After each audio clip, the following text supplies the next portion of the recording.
Hi, and welcome to Rise, Heal, and Grow. I'm Leah M. Hill. This podcast is a production of Apollo Sunrise Center, which is a health, wellness, and spiritual retreat center in Merrimack, Massachusetts. On this show, we shine the light on those who nurture wellness and inspire positive change. I have two guests with me here today. Melissa McLaughlin and Jess Barber are both here with me today to talk about the topic of women and sobriety. This is a deep topic, and you have both been involved in a group called the Sober Sisterhood of the North Shore. And I'd like to hear about this group. What is it, and how was it created? Yeah, so this came about because when I first got sober, I knew one person who didn't drink alcohol. One person. Oh my gosh. So after talking with Melissa, we decided that we would come together and offer something a little different than what's typically out there, such as, AA. Mm-hmm. A lot of women do not relate to the term alcoholic. Many of us, such as myself, simply have a toxic relationship with alcohol. That's really important because I agree. I think a lot of people might have what we call a toxic relationship, but not realizing it or putting it together in their head because they're saying, I'm not an alcoholic. There's that difference that you're talking about. Absolutely. Right? And I grew up in a home where alcoholism ran rampant. So I grew up in AA meetings. Oh. And so being in that environment, I knew that wasn't the right fit for me right off the bat. And I think you said something similar. AA just didn't resonate. Yes, AA didn't resonate. I went to a few meetings in the beginning of my recovery, and I just found that it didn't really support me in where I was. I needed to really do some deep healing energetically, and work with my nervous system, realizing how much in fight or flight I was from trauma that led to my alcoholism. Right. So in order to get myself out of that spiral with the alcohol, I needed to heal my body. Mm-hmm. Wow, so that's a very different approach, yes, than the traditional approach of going to the meetings, which I know have helped many, many people right. Over the years. But it sounds like you both felt like it was a good start, but not what you needed personally. Is that right? Right. And I feel like, a lot of the time, we don't know how to live in a world without alcohol. So it's very much work hard, play hard culture, especially when you're working in corporate America and things like that. Right. Even in my personal life, I found that I was running into things like mommy's wine night, and you'd get together with other parents and their kids, and there was always alcohol. So I didn't know how to live in a world where alcohol wasn't a part of it.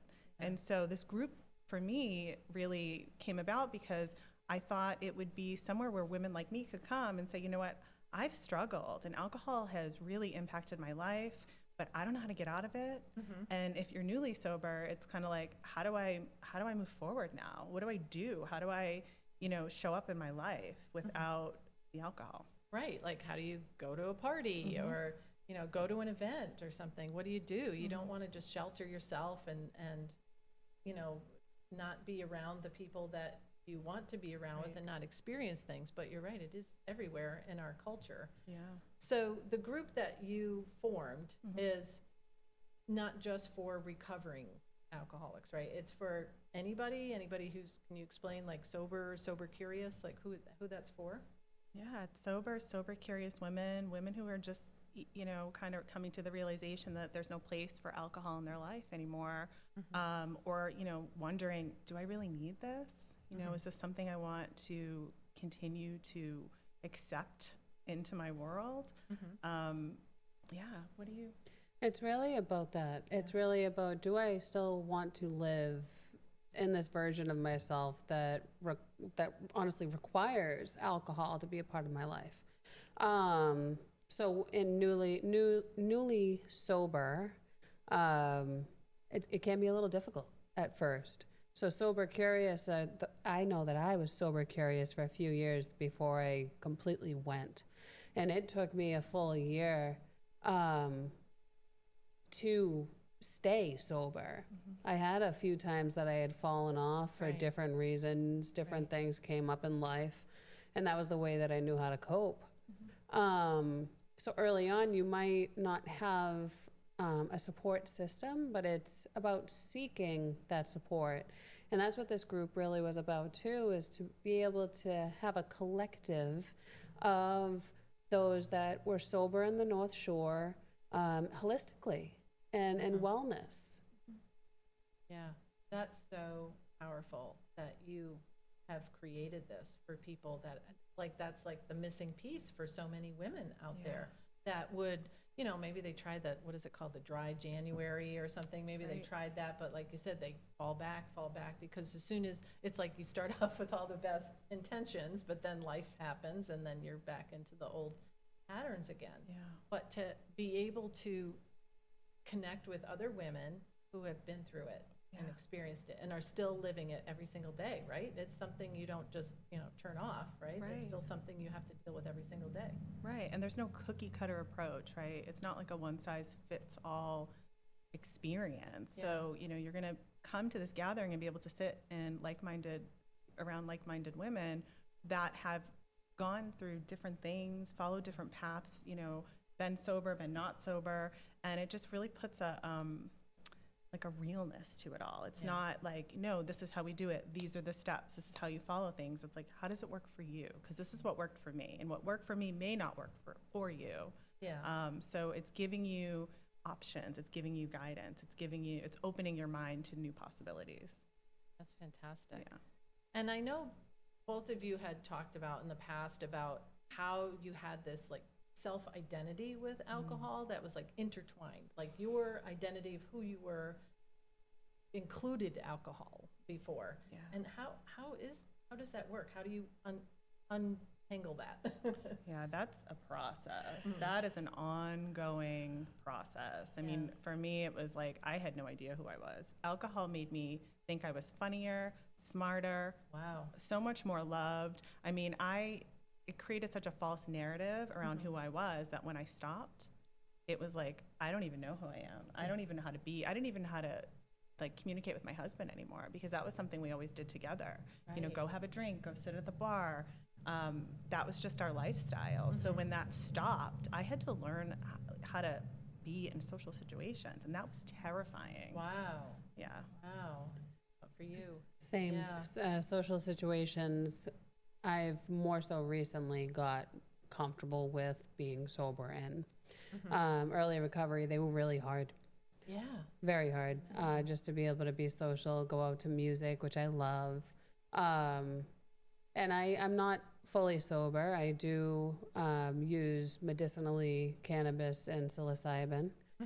But I would go out to music and I would need to eat an edible before I went out, because I was still so uncomfortable without the alcohol, because it got so intertwined. Like that was the way to do things. That's how I grew up, you know. Every function turned into everyday functional alcoholism. Like you couldn't get through your day without. I would end most of my days in the week with blackout drinking. Wow. And it just wasn't the way anymore. So it was a continuous practice and journey to come back home to myself and really find out who I am in this version of me without the alcohol. Yeah. Right. That's so interesting, because I even think about, you know, the experiences I've had, like college or something, when I drank too much and I said things that hurt people. I did things that hurt people.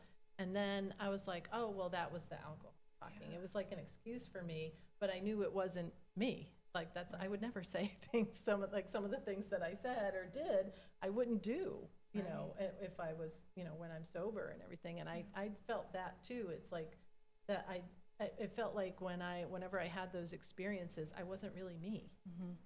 Yeah, I mean, alcohol, it robs you of, you know, so much. I mean, you talk about that. I mean, I didn't have an off switch, so that was my biggest problem. I envied the people that could go out and have a drink or two. Yeah. I was always somebody who just couldn't stop. You know, I wanted to continue the party, and I suffered. And it took me so long to be like, I don't want this anymore. I wanted better life for myself. And most importantly, you know, I didn't want my children to see me like that. Yeah.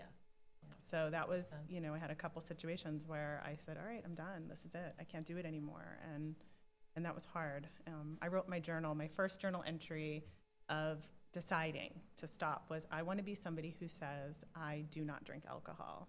And I remember the first time I said that, I was at a work function, and somebody came out. I was like 2 weeks out, and somebody came up and offered me a drink, and I said, no, I don't drink. And it felt so false because it was so new. Yeah. And I remember leaving there being like, I can't believe I said that. Did I just lie? I think I lied. And then, as time went on, I can say that now. I don't drink, and it's okay. And I don't have any apology for that. Wow. Yeah. I think that's so powerful for the people who can't see getting to that point Right. right now. We also need to know that we don't need to explain ourselves either. Yeah. Because people will look at you funny, sideways even, try to, like, what's wrong with you? Why don't you drink? Right. And it's like, I don't need it. Right. Yeah. I'm Like, comfortable why? They want to know now. why. Yeah. Yeah. Exactly. I totally get that. So, Yeah.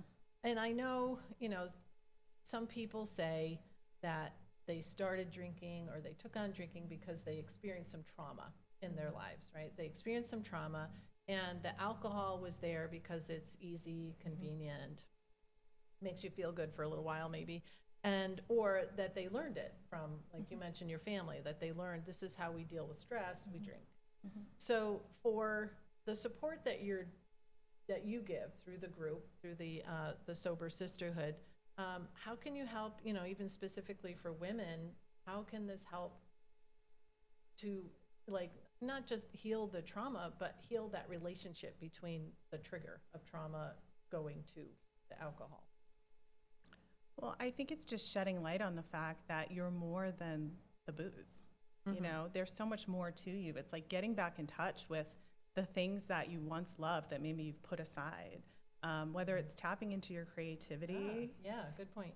Maybe it's allowing your Yeah. intuition to come in a way that it couldn't before. I know that was my experience. I was unable to connect because I was too busy clouding my mind. And so, I just feel like there's opportunity here to explore, to become open, and to fall back in love with your life. Yeah. It's a safe space where you can show up authentically as you. Yeah. Very open-hearted environment, especially at Apollo Sunrise Center. The energy there is very supportive of this type of healing that we need to do if we choose the sober path for ourselves. Yeah, really sounds like finding the safe space, to be able to do that. So, let's talk about the actual group itself. So you meet in person and virtually. How does that work? So right now, we've kind of been on a pause for the summer. We had a couple sessions prior, but we're coming back on September 6th, 11 to 12 on Saturday mornings. And it's really just it's very relaxed, it's really cozy environment. You can share your story, what you're going through, or you can just listen. Because there's a lot of power in that, listening to other people's stories and what they're going through. There's no judgment, there's no pressure. And it's just, if you want advice, there will be people there to give it. Yeah. It's important. And I think, like we were saying, it's important to know that the door is open for anyone. It's not just for recovery. Any woman who says, I just want to try this, or I don't know if I have a toxic relationship with alcohol, but I'm, good during the week, but then the weekends I'm, knocked out, like I said, or over drinking too much. Right. That's so important, because I know for me, there was a lot of periods of time where I was like, I'm going to moderate. I'm only going to have 2. I'm only going to have 3. And I would fail and I would fail and I would fail. And that just puts you in this dark place, in this hole. And you're like, what is wrong with me? Why can't I get a grip? Until you get to a point where you're like, you know what? I don't need this anymore. And so it's wonderful if, women can get together and have these conversations, and you can realize I'm not alone. Yeah, that's really important, especially if you're out in the community or out with other people, and everybody else can have 1 drink and be done, or 2 drinks and be done. But when you couldn't, or you wanted to, but you just felt like you couldn't, it does, I can imagine that it makes you feel like there's something to you. Yeah, and that's where that negative self-talk comes in. Then negative self-talk, and knowing that if you can't stop after 1 or 2, because I was the same way, I had no off switch, and I'd love 2 drinks at a time. There's nothing wrong with you. You're not broken. It's just something within you, whether it's biological, passed down through genes, because that is a thing. It could be, yes. You know, or just, who knows, it could be an energetic thing that, you know, you are trying to suppress and not feel. So that's why you continue, but there's nothing wrong with you. You know, if acknowledging that you might have a problem is the first step, the next step is, who's your support system? And these groups are so powerful, because not only are you going to come and have the support of other women, but you're going to learn practical tools to take with you, to go home with, that you can use when the stress is overwhelming. Oh, that's important, right? You know, right. so we're not just going to say, you know what, you're not drinking, see you later. It's like, okay, maybe we teach you some breathing exercises. Maybe we do some subconscious programming, you know, or some rewiring, or something that just, when you leave, you're like, okay, I'm going to use this week and see if it gets me through that hump where everyone's having a drink and I'm white knuckling it. Yeah, You know? at least try it. I love that. Yeah. I love that, to give people actual practical tools that they can use right away. Yeah, and we didn't want to leave it just at the group. So we have a Facebook group where people can comment, have conversation, get updates. And we're also using Telegram, where you can do little audio clips. So, you know, you're having a bad day and it's like, you know what, I have to go to my sister's cousin's wedding and I have a really hard time with, you know, the family on that side. And so I'm scared. I'm not going to drink. So, you know, pop on there, leave us a message, and then people can chime in and give you support and say, you know, we're here for you. So it's in your pocket. Right. So this is a private Facebook group. And how would they find that? You can find it through Apollo Sunrise. So if you go directly to Apollo Sunrise's Facebook group, Facebook, there is a group attached to it. And then Telegram is something that I would help you get set up with when you come to the live group. Okay. Make sure that you're connected and we can all communicate. Right. Yeah.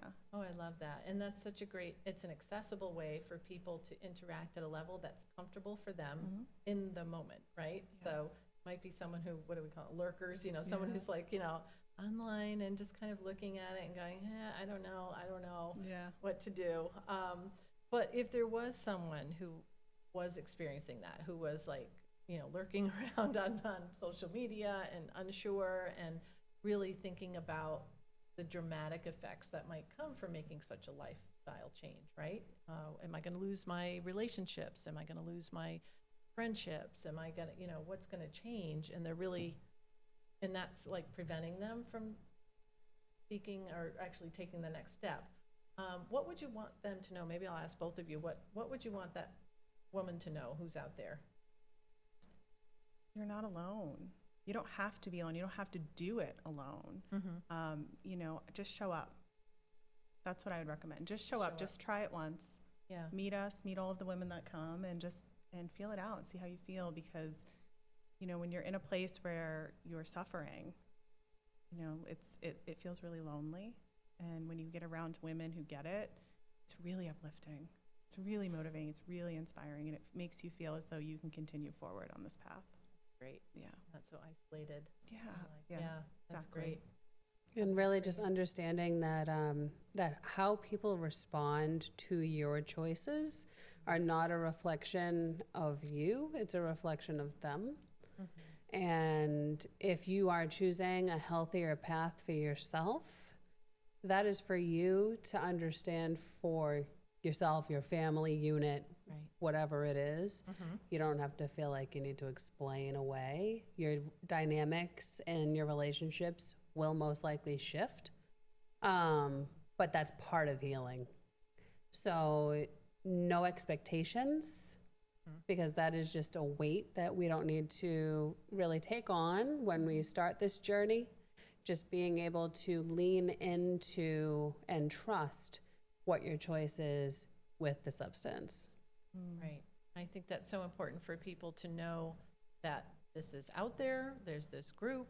You don't have to commit to anything. You can just show up and, you know, come as you are and start with wherever you are in the moment. And that's really important for giving people a starting point on the journey, which is a long journey for both of you. You know, taking that it took years and years to get to that journey. Yeah, I always, sorry to interrupt, I always call it an unraveling, right? There's this unraveling process when you decide to step away from drinking. It's layers. it takes a while, and I'm still figuring out things that are triggering to me. I still have moments where I'm like, I really want to have that margarita because it looks so good and it's a beautiful day and everyone's having drinks, and why can't I just be someone who can have that margarita? But I step back and say, no, it's not worth it. I've done so much work to get here. So it's not, healing isn't a straight line. Yeah, perfect way to say it. So looking at the future of the Sober Sisterhood of the North Shore, do you have any vision or where you would like this to go in the future? What are you thinking? Melissa and I have talked about this. So we want a big group of women. Okay. We want a lot of women to come together and have retreats and workshops and things kind of branch off of this one meeting that we're having, this one gathering that we're having. So where they can come and learn different modalities, experience different modalities, different tools, and really just create this really large community. Wow. Yeah. That's fantastic. That's the goal. Anything else you'd like to say before we? No, I mean, just be, just know that you're worth it. Know that you're worth it. Your life is worth it. Couldn't have said it better myself. That was perfect. Thank you. Well, thank you all for joining us today, both whether you're watching or listening. And thank you both to Jess Barber and Melissa McLaughlin for joining me to talk about this very important topic of women and sobriety and how they have created something, both from their own personal needs, come together and created something that might be very, very helpful for a lot of women. And we hope that it will be too. So please join us again soon on another episode of Rise, Heal, and Grow with Leah M. Hill.